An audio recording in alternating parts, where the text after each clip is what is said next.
The inverter is installed but unsure how to set up the communication or which operating mode to choose?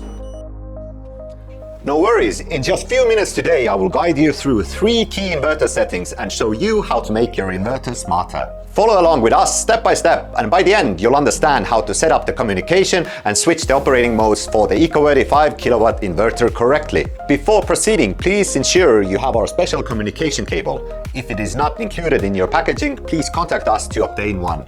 Also ensure the battery and inverter are properly connected. Let's start with part 1, communication settings. Step 1. Connect the battery's RS485 port to the inverter's RS485 port to establish communication. Step 2. Set parameter 32 to 485.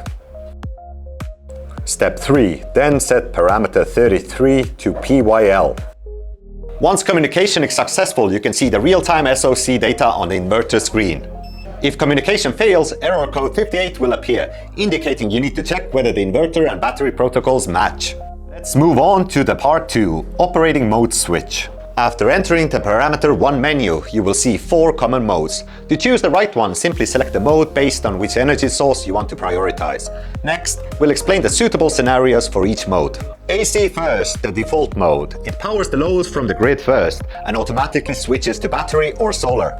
This mode is ideal for users who want to use the battery as a backup power source, only in emergency situations. BT first. It powers the load from the battery first. When the battery voltage is lower than the set value of parameter 4, it switches to grid power. This mode is suitable for users with low power consumption who want to operate completely off-grid. PV first. Power the load from PV first. It switches to the grid only when PV is insufficient and the battery is low. Best for maximizing solar self-consumption in sunny conditions. Mix load. In this mode, PV is prioritized. When solar is insufficient, the grid and PV supply the load together and can also support charging.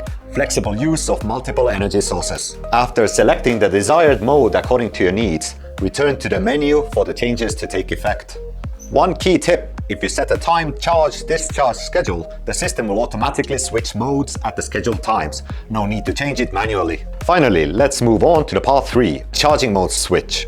In addition to setting the operating mode, the charging mode can also be set in parameter 6. Parameter 6 has 2 options: hybrid charging and only PV charging. Hybrid is the default mode. PV and grid charge together, with PV prioritized and the grid assisting when PV is not enough. This is the most stable choice for most setups. Only PV. This mode uses only solar power to charge the battery, with no involvement from the grid.